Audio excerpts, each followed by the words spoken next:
Information in this video is derived from verified public sources. Full references and source links are provided in the description for review.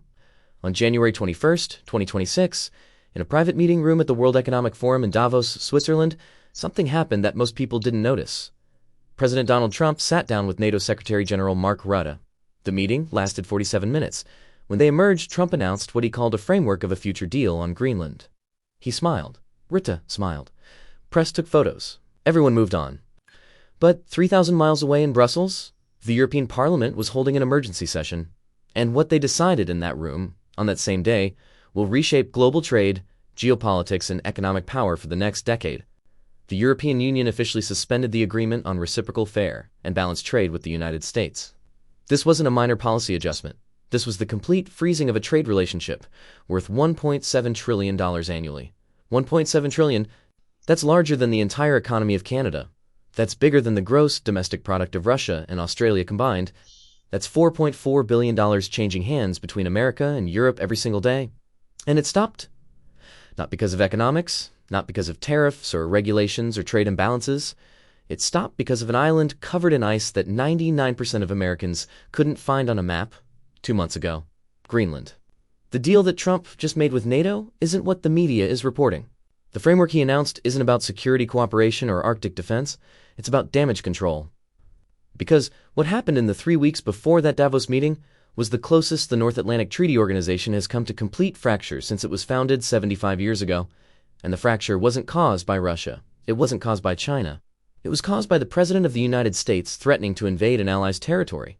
And while Washington and Brussels were locked in this crisis, while NATO was on the verge of collapse, while $1.7 trillion in trade froze solid, someone else was watching very carefully: Beijing. Because what just happened is exactly what China has been waiting for. The thing they couldn't accomplish through military pressure or economic coercion or diplomatic maneuvering, Donald Trump just handed to them on a silver platter: the fracturing of the Western alliance. I'm going to show you exactly what happened.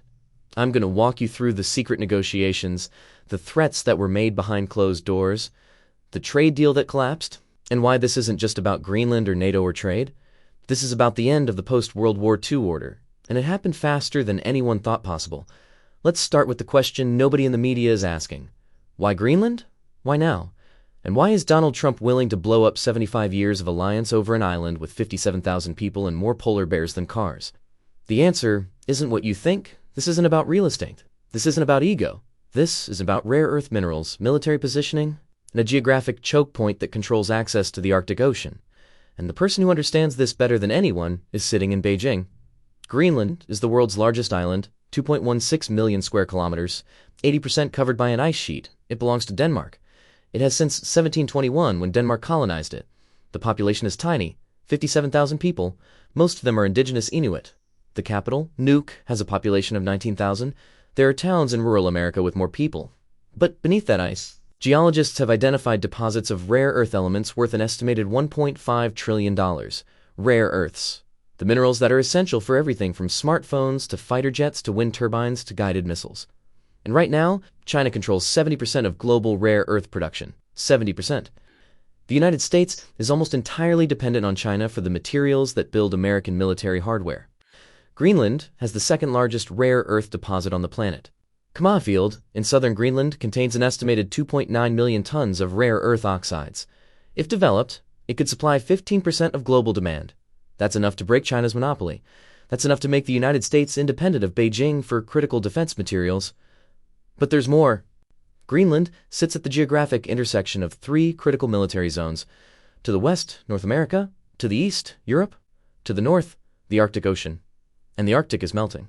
Climate change, regardless of your politics, is a fact. The ice is receding. And, as the ice recedes, new shipping routes are opening. Routes that cut transit time between Asia and Europe by 40%. Routes that Russia is already exploiting. Routes that China wants access to desperately. The Northern Sea route, along Russia's Arctic coast, cuts the distance from Shanghai to Rotterdam by 3,000 nautical miles compared to going through the Suez Canal. 3,000 miles. At current shipping costs, that saves approximately $1 million per voyage for a large container ship. Multiply that across global trade volumes, and you're looking at tens of billions in annual savings. China knows this, Russia knows this, and now so does everyone else. The United States has one major military installation in Greenland, Pacific Space Base, formerly known as Dooley Air Base. It's located 750 miles north of the Arctic Circle. It's home to the 21st Space Wing, which operates early warning radar systems that detect incoming ballistic missiles. If Russia or China launches a nuclear strike at the United States, Pacific detects it first. The base is essential to American missile defense. It's not negotiable for United States national security. But here's the problem. Pacific is on Danish soil. Greenland is a self-governing territory of Denmark. The United States operates the base under a treaty signed in 1951. Denmark can revoke that treaty. They haven't. They won't. But the fact that they could makes Washington nervous. Very nervous. And then there's China. In 2018, China declared itself a near-Arctic state.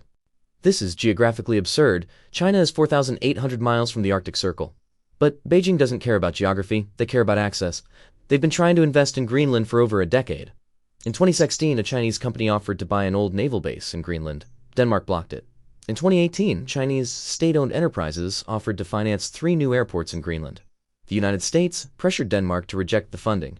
Denmark agreed and paid for the airports themselves. China wants Greenland, not to own it.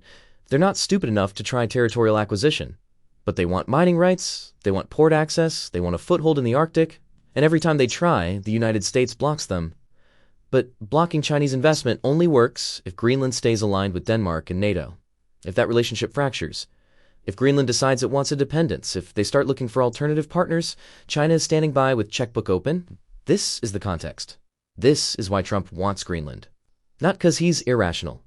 Because the strategic value is undeniable. The rare earths, the military position, the Arctic access.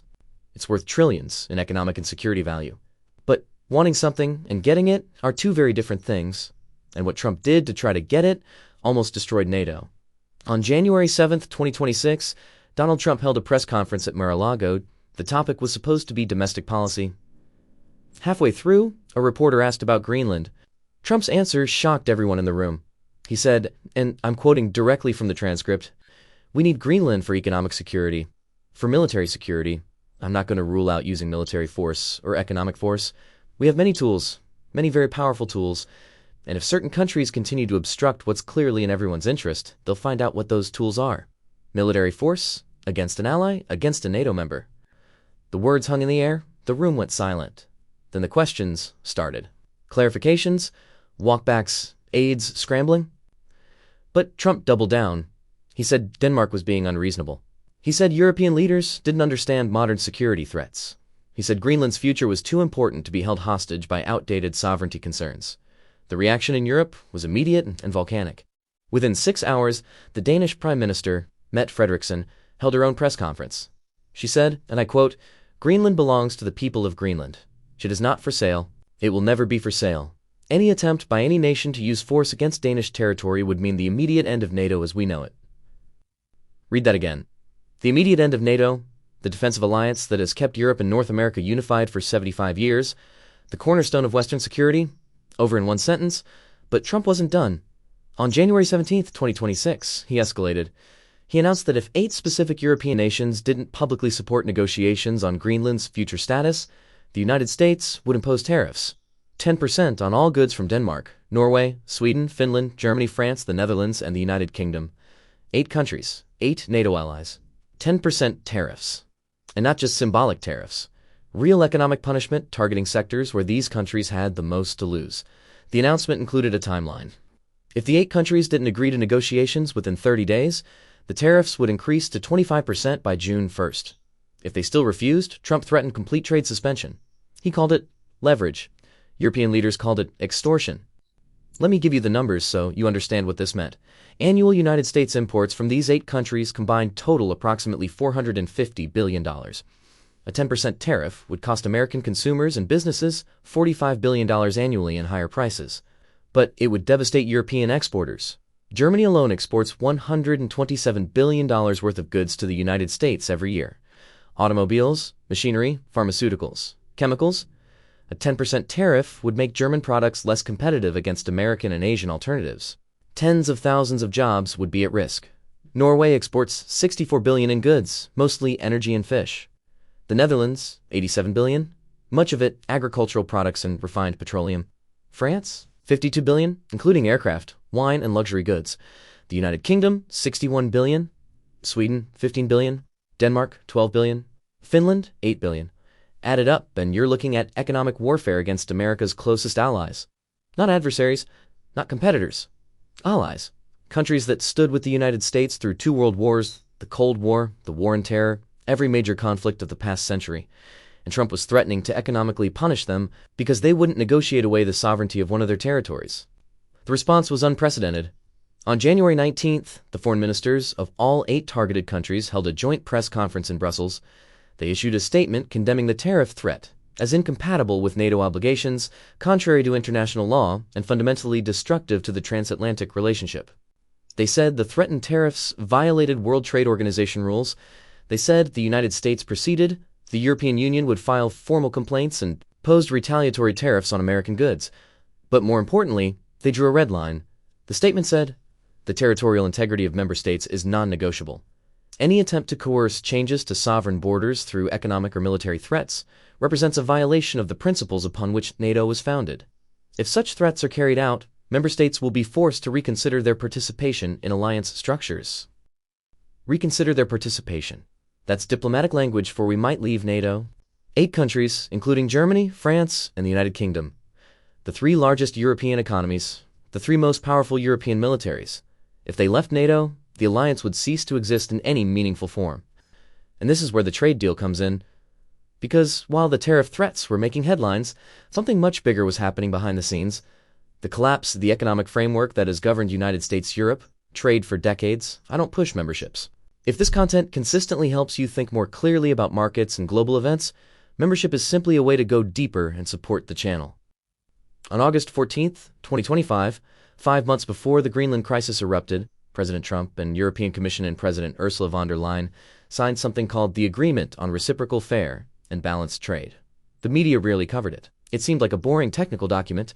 Tariff schedules, regulatory harmonization, market access provisions, the kind of thing that trade lawyers read and everyone else ignores. But this agreement was actually revolutionary. It was designed to create the largest free trade zone in human history.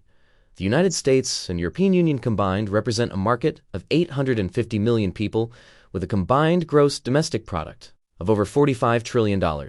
45 trillion. That's 54% of global economic output. The agreement would reduce or eliminate tariffs on over 90% of goods traded between the 2 regions. It would harmonize regulations on everything from automobile safety standards to pharmaceutical approvals. It would open service sectors that had been protected for decades. The projected economic impact was staggering.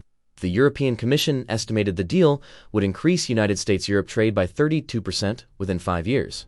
That would add $550 billion to annual trade volumes. United States GDP would increase by an estimated 0.3% annually. Doesn't sound like much until you realize that's $69 billion per year in additional economic activity. The EU would see similar gains. Jobs would be created, hundreds of thousands of them. Manufacturing jobs as supply chains integrated, technology jobs as digital services expanded, agricultural jobs as farm products gained market access. The agreement was supposed to be the economic answer to China's Belt and Road Initiative, a way for democracies to create economic interdependence, so deep that political conflicts would become impossible to sustain. The signing ceremony in August 2025 was held at the White House. Trump and von der Leyen stood at podiums. They talked about partnership. They talked about shared values. They talked about the strength of the transatlantic relationship. Trump called it the greatest trade deal in history. Von der Leyen called it a new chapter in United States-Europe cooperation. The agreement required ratification. In the United States, Congress needed to approve it. In the European Union, the European Parliament and all 27 member state parliaments needed to vote yes.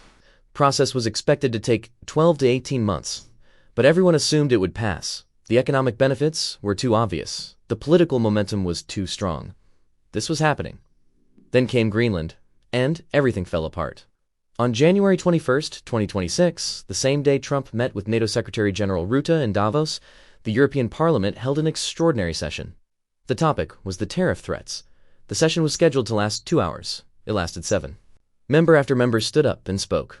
German representatives talked about economic coercion being incompatible with alliance membership. French representatives talked about sovereignty being non-negotiable. Danish representatives, understandably, were the most vocal. One Danish member of parliament said, quote, "We cannot ratify a trade agreement with a country that threatens military action against European territory. We cannot integrate our economies with a partner that uses economic warfare as a diplomatic tool. This is not about Greenland anymore. This is about whether we can trust the United States to honor any agreement. The vote came at 11:43 p.m. Brussels time. Resolution was simple. It suspended all parliamentary action on the agreement on reciprocal, fair, and balanced trade till the United States government formally and unequivocally renounced the use of military or economic coercion against European Union member states or their territories. The vote was 573 in favor, 42 against, 37 abstentions. Not even close. The trade deal that would have created a $45 trillion integrated market died in one night. 7 months of negotiations. 2 years of preliminary discussions before that. Thousands of pages of regulatory text. All of it suspended indefinitely. But the European Parliament went further. They passed a second resolution. This one declared that if the United States imposed the threatened tariffs, the European Union would immediately implement retaliatory tariffs on $150 billion worth of American goods. The targets were chosen for maximum political impact. Bourbon whiskey from Kentucky, Mitch McConnell's home state, corn from Iowa, wheat from Kansas, oranges from Florida, timber from Oregon. The EU would hit products from swing states and states represented by key senators. Make it hurt politically, make it impossible for Congress to ignore. And they didn't stop there. The resolution authorized the European Commission to begin formal consultations with China on a potential comprehensive trade agreement. Read that sentence again. The European Union threatened to pivot toward Beijing if Washington followed through on the tariff threats. This is what collapsed. Not just a trade agreement. The entire structure of economic cooperation that has defined the transatlantic relationship since World War II. $1.7 trillion in annual trade, suddenly frozen in political ice. Let me give you the breakdown so you understand the scale. United States-European Union trade in goods totals approximately $750 billion annually. Trade in services adds another $950 billion. Combined, $1.7 trillion. That's $4.6 billion every single day. $4.6 billion. And on January 21st, it stopped growing. The expansion that the trade agreement would have created, the $550 billion in additional trade over 5 years, gone. The integrated supply chains canceled. The harmonized regulations dead. But the real number, the number that should terrify anyone paying attention, is $4.7 trillion. That's the total stock of foreign direct investment between the United States and European Union. American companies have invested $2.5 trillion in European businesses, real estate, and infrastructure. European companies have invested $2.2 trillion in America. These investments represent ownership stakes, factories, distribution networks, intellectual property, everything that makes modern global business function. And all of it is now at risk. Because if the political relationship fractures completely, if NATO dissolves, if the trade war escalates, those investments become liabilities. Companies start pulling back. They restructure supply chains. They relocate headquarters. They divest assets. The $4.7 trillion doesn't vanish overnight. But it starts to erode. And once that erosion starts, it accelerates. This is what Trump's Greenland obsession cost, not the island itself. He didn't get Greenland. What he got was the collapse of the economic architecture that has made the Western alliance the most powerful bloc in human history. So what was the secret deal that Trump announced in Davos? What did he and Margarita actually agree to? And why did Trump back down from the tariff threats? The answer is complicated because the deal isn't actually a deal. It's a framework for future negotiations. That's diplomatic language, for we agreed to keep talking and not blow everything up immediately. But even that required Trump to make concessions he never makes. Real, substantive concessions that show just how close NATO came to complete collapse. Here's what the framework includes, based on the joint statement released after the Davos meeting and subsequent reporting from NATO officials who spoke anonymously to the press. First, the United States formally renounced the use of military force regarding Greenland. This was explicit. The statement says, and I quote, "The United States reaffirms its commitment to the territorial integrity of all NATO member states and territories. Military force will not be considered as a tool for resolving questions of sovereignty or territorial status within the alliance." That's a climb down. A complete reversal from Trump's January 7th statement where he refused to rule out military force. He had to eat those words publicly. NATO demanded it. Denmark demanded it. And Trump, facing the real possibility that 8 countries would actually leave NATO, agreed. Second, the tariff threats were withdrawn. The framework doesn't mention this directly because it would be too embarrassing. But the day after the Davos announcement, the White House quietly issued a statement saying the tariff review had been postponed pending further consultations. Postponed indefinitely, according to European officials, which means canceled. Third, and this is where it gets interesting, the framework establishes a NATO Arctic Security Initiative. This is the actual substance of the deal. The United States, Canada, Denmark, Norway, and Iceland will coordinate on Arctic defense. They'll increase military exercises in the region. They'll enhance intelligence sharing. They'll develop infrastructure for rapid deployment of forces to Arctic territories. But here's the key part. The initiative includes a commitment to develop rare earth mining in Greenland under NATO partnership frameworks. This is what Trump actually wanted. Access to Greenland's minerals. And he got it, sort of. Not through ownership, not through territorial acquisition, through partnership. NATO countries will invest in developing Greenland's rare earth deposits. The minerals will be shared among alliance members. Greenland gets the economic benefits. Denmark retains sovereignty. The United States gets the rare earths. China gets locked out. Fourth, the framework includes something called the Golden Dome Initiative. This is a proposed missile defense installation in northern Greenland. It would complement the existing radar at Patuxent Space Base. The system would provide 360-degree coverage of ballistic missile threats from Russia and China. The cost is estimated at $18 billion over 8 years. The United States will pay 60%. NATO countries will cover the rest through burden-sharing arrangements. Fifth, and this is the part that matters most to Denmark and Greenland, the framework explicitly states that all security arrangements are subject to Greenlandic consent. Greenland's parliament has to approve any military installations. They have to approve mining agreements. They retain veto power. This is critical because Greenland has been moving toward independence for years. They have a referendum scheduled for 2028 on full sovereignty from Denmark. If Greenland votes yes, they become an independent country. If they're independent, they're not automatically part of NATO. They'd have to apply for membership separately. The framework addresses this by saying that regardless of Greenland's future political status, the security arrangements will be honored as long as Greenland agrees. It's essentially NATO acknowledging that Greenland might become independent and trying to lock in the relationship now before that happens. Sixth, the framework includes a provision that European officials insisted on. Any country that attempts to pressure NATO members on territorial issues through economic or military coercion will face collective response. This is aimed directly at Trump. It's a warning. If you try this again, if you threaten allies again, the entire alliance will respond as one. So this is the deal. The United States gets enhanced Arctic security, access to rare earth minerals, an expanded military presence in Greenland, but not through ownership, through partnership. And Denmark and Greenland get security guarantees, economic investment, infrastructure development, and most importantly, a formal acknowledgement of Greenlandic sovereignty and self-determination. Trump spun this as a win.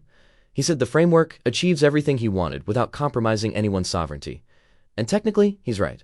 The United States gets the strategic benefits. But it's not what he originally demanded. He wanted control. He wanted ownership. He threatened military force to get it.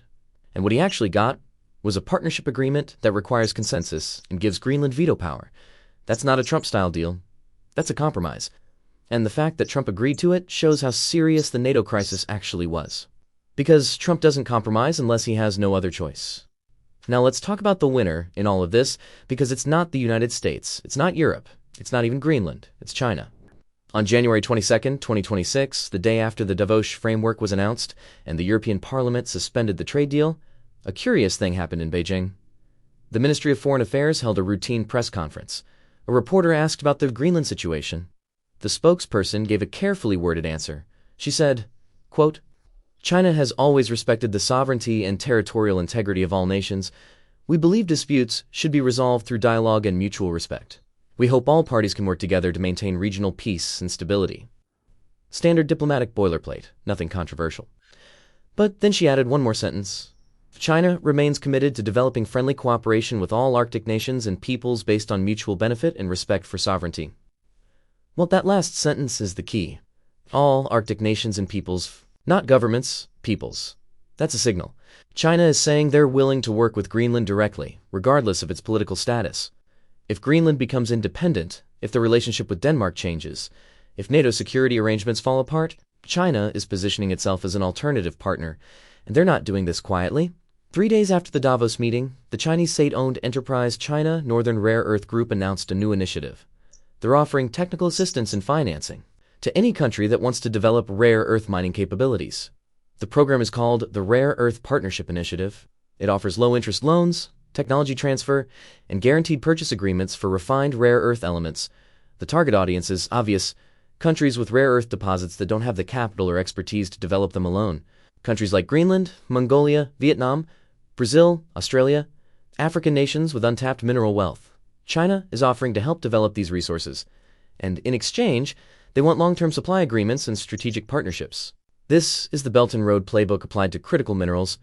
offer financing that countries can't refuse, help them build infrastructure, create dependencies, then leverage those dependencies for political concessions. But China's gains go far beyond rare earths. What happened in January of 2026 gave Beijing something much more valuable, proof that the Western alliance is fragile. Think about this from China's perspective. For 75 years, the biggest obstacle to Chinese global ambition has been NATO. Not the military alliance itself, the unity. The fact that the United States, Canada, and Europe act as one bloc on major international issues. When China pressures Taiwan, NATO countries coordinate their response. When China tries to buy strategic infrastructure in Europe, NATO countries consult and collectively block it. When China pushes territorial claims in the South China Sea, NATO countries sail joint freedom of navigation operations. This unity is what makes NATO powerful, not the tanks or planes or ships. The coordination, the trust, a shared commitment to mutual defense and common interests.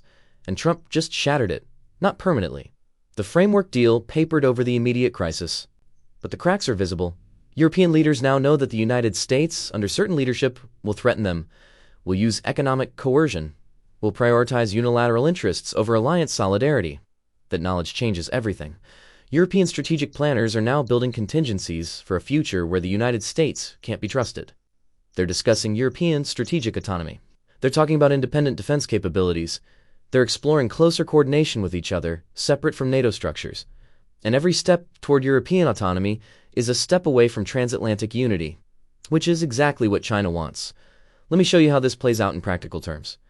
France is already calling for an independent European nuclear deterrent, not replacing NATO, supplementing it. But once you build independent capabilities, you start using them independently. You make decisions without Washington. Pursue interests that might diverge from American priorities. Germany is pushing for a European defense industry that doesn't rely on American technology. They want European fighter jets, European tanks, European missile systems. Again, this is framed as strengthening NATO, but it's also creating the capability to act without American approval or support. The European Union is developing its own security strategy for the Indo-Pacific. They're sending warships to the South China Sea on European missions, not NATO operations. They're building diplomatic relationships with Asian countries independent of American frameworks. None of this is anti-American. European leaders will tell you repeatedly that they value the transatlantic partnership. But they're also hedging. They're preparing for a world where that partnership might not be reliable, and that hedging creates opportunities for China. Here's a specific example. In December 2025, before the Greenland crisis, the European Union was negotiating a comprehensive investment agreement with China. The negotiations had stalled over human rights concerns and market access issues.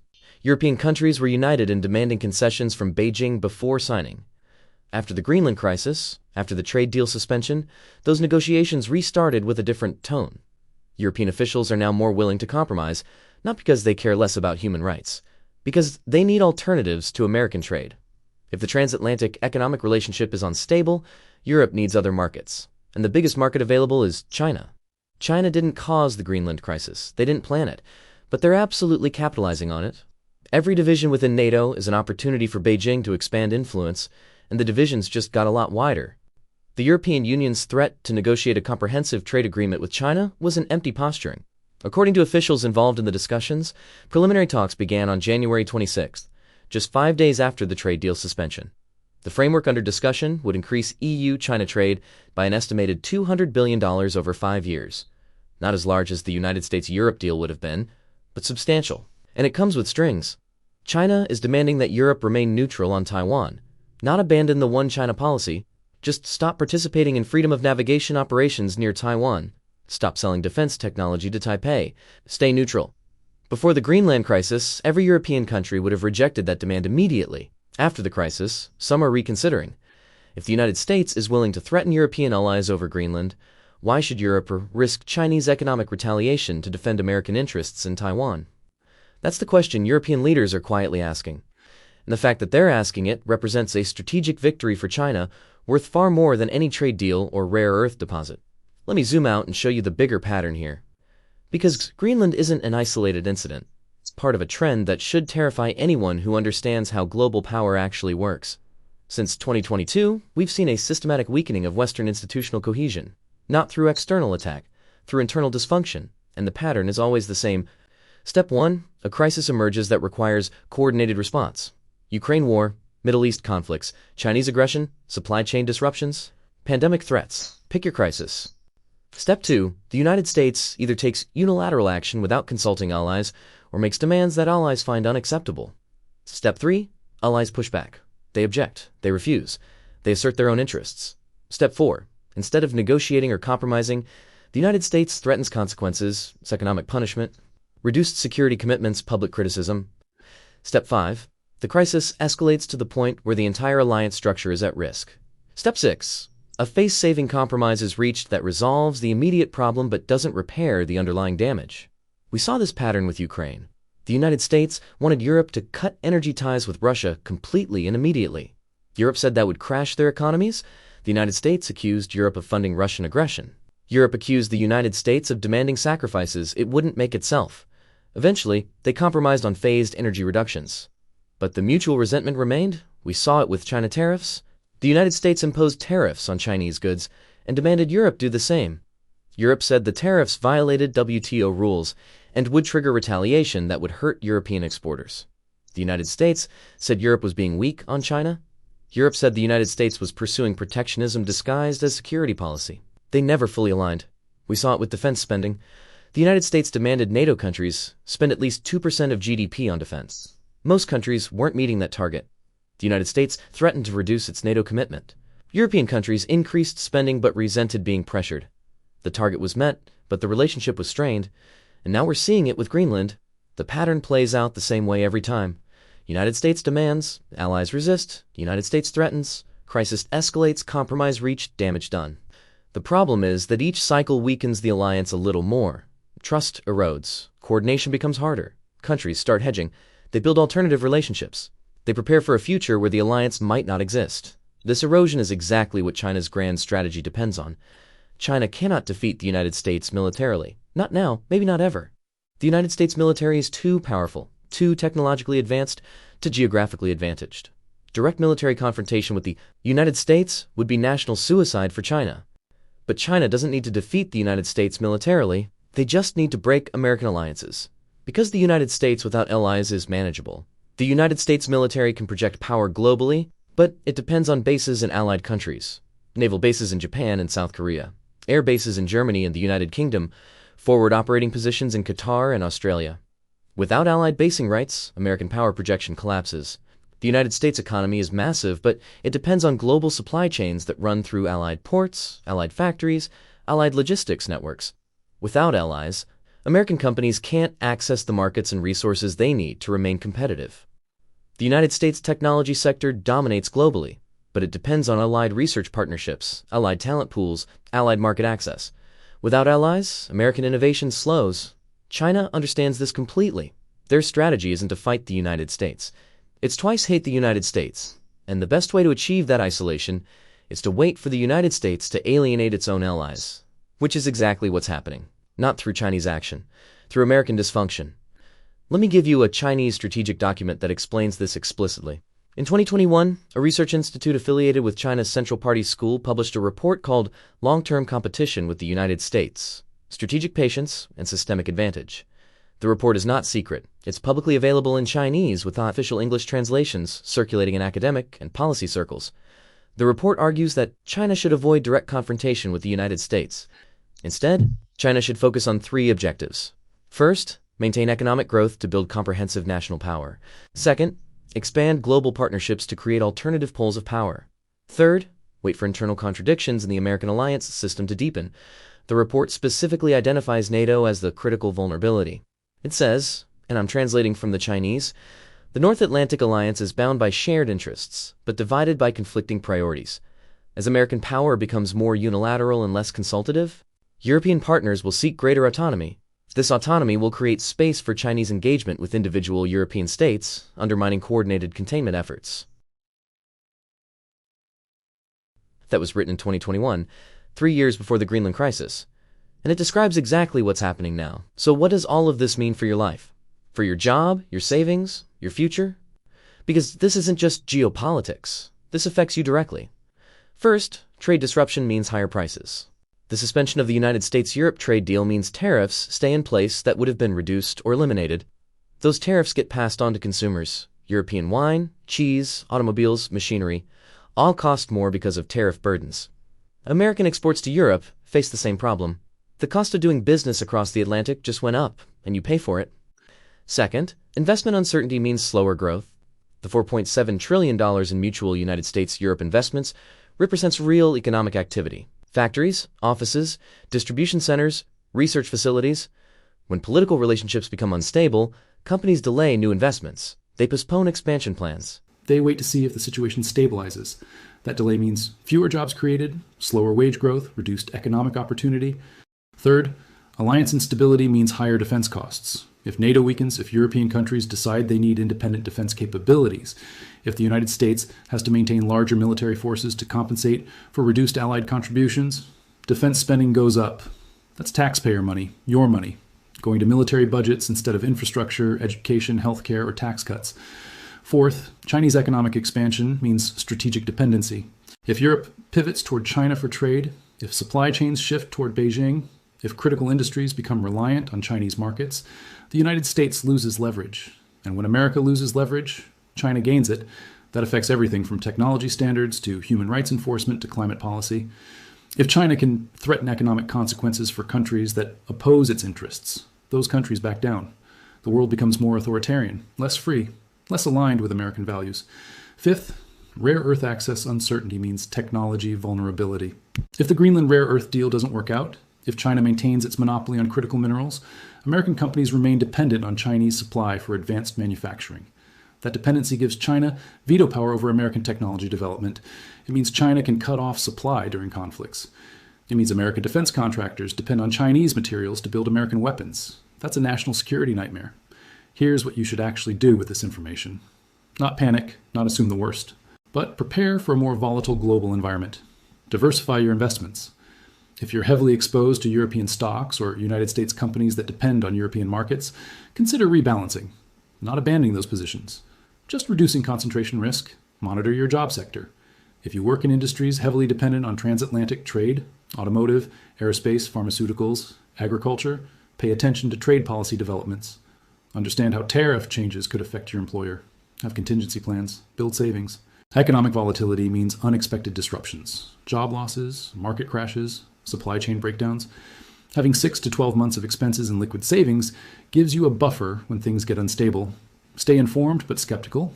The media will tell you this is all fine or it's all disaster. Neither is true. The situation is serious but manageable. Alliances are under stress but not broken. Economic relationships are strained but not severed.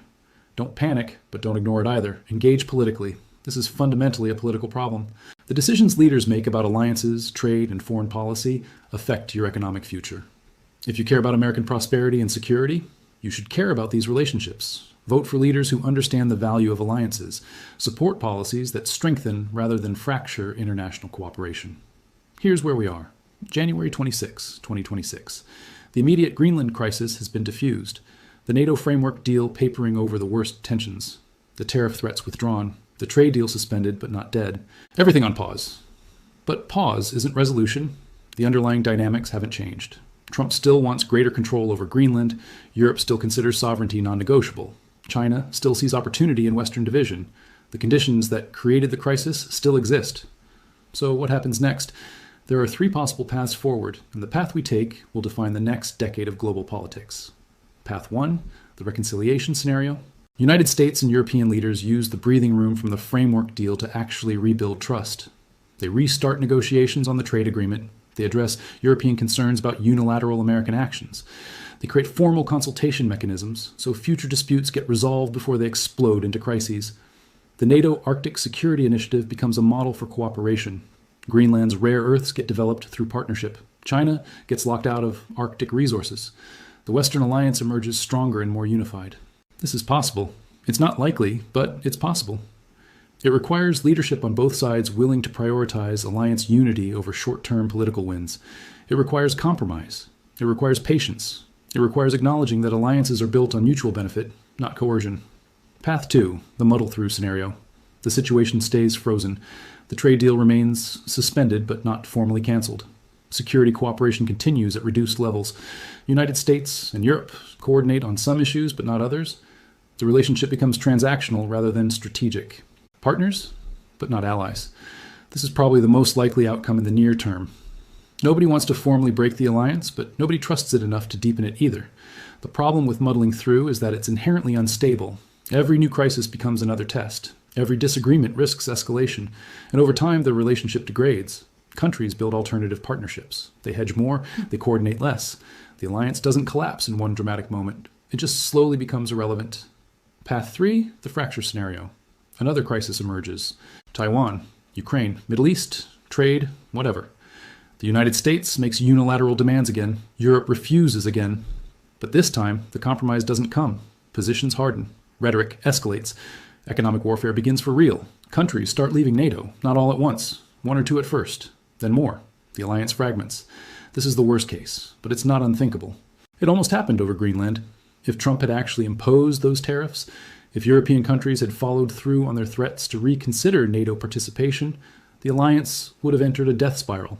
It was that close. And if it happens once, it can happen again. The precedent has been set. European leaders now know that the United States, under certain leadership, will threaten them. That knowledge doesn't go away. It shapes future decisions.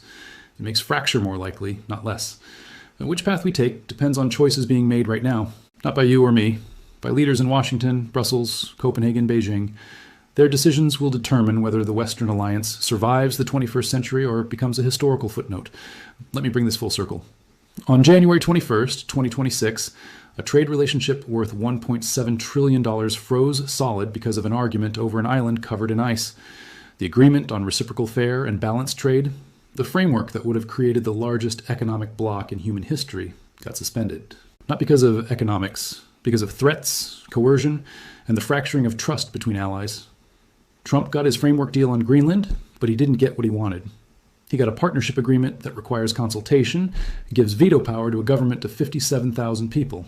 He withdrew his tariff threats. He backed down. Europe suspended the trade deal. They drew red lines. They coordinated their response. They showed they wouldn't be bullied. But they also revealed divisions. They admitted dependence on American trade. They showed vulnerability. And China watched all of it. They didn't cause the crisis, but they benefited from it. Every crack in NATO is an opportunity for Beijing. Every moment of Western disunity is a step toward Chinese strategic advantage.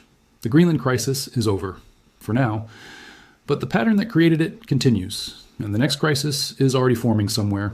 Maybe it's Taiwan, maybe it's Ukraine, maybe it's something we haven't imagined yet. What we know is this: the alliances that kept the democratic world safe and prosperous for 75 years are under stress like never before. Not from external enemies, from internal dysfunction.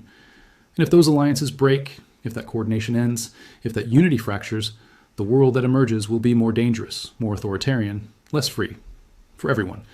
The question is whether we recognize that reality before it's too late. Whether leaders choose alliance over ego, cooperation over coercion, long-term stability over short-term political wins. The Greenland crisis gave us a glimpse of what happens when those choices go wrong. $1.7 trillion in trade frozen. NATO on the brink. China gaining strategic advantage without firing a shot. If this has been valuable, if you want to understand these developments as they unfold, subscribe to this channel right now. Hit the notification bell. Because this story isn't over. The framework deal bought time. It didn't solve the underlying problems. And when the next crisis hits, you'll want to see it coming. The secret Greenland deal just froze Europe's $1.7 trillion trade alliance, while China benefits from the chaos. The warning has been given. The pattern is clear. The only question is whether anyone is listening. Thanks for watching. I'll see you in the next one.